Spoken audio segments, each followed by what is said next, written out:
So I just interviewed you guys for Divergent, which our audience loved, and I remember seeing the movie, and I was so pumped and ready for the interview.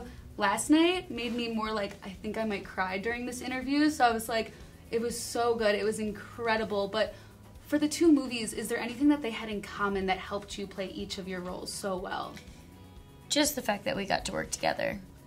I mean, they're kind of night and day different movies, you know, but the fact that we got to meet on Divergent was the biggest blessing because we were able to bring a sort of comfortability and a sort of knowing to this set that we wouldn't have had if we had just met.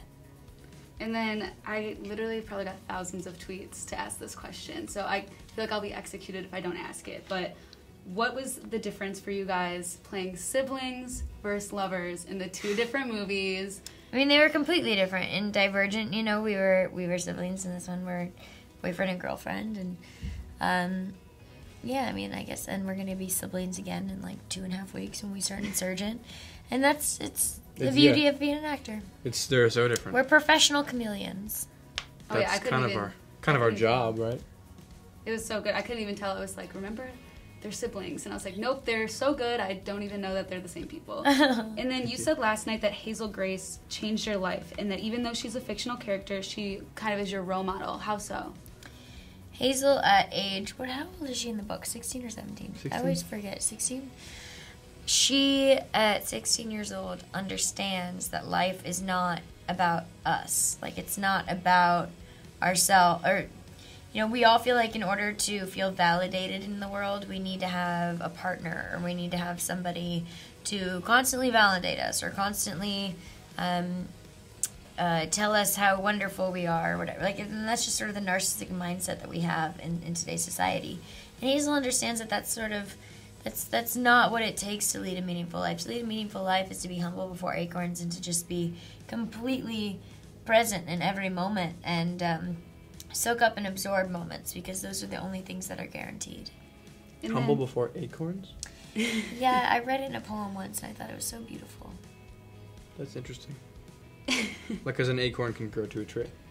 Well, it can grow into a tree, but also, like, an acorn is just something that's small. You know, like, if you can be humble, it's like being humble before anything.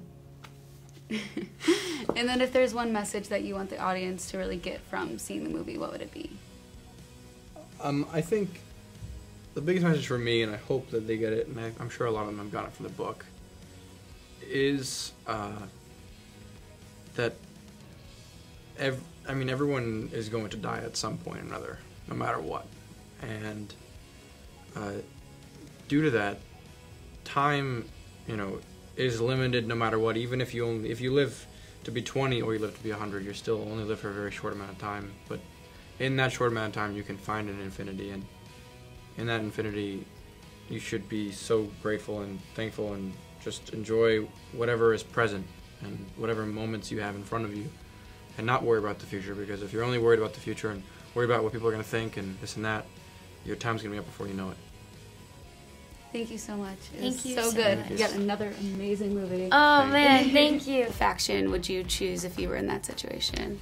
I would choose Dauntless because I would love to be a warrior. I think the idea of running and jumping off trains is daunting. No pun intended, but also extremely exciting, you know. I mean, I think I would be a Divergent, but I've been saying Dauntless this whole time, but I'm starting to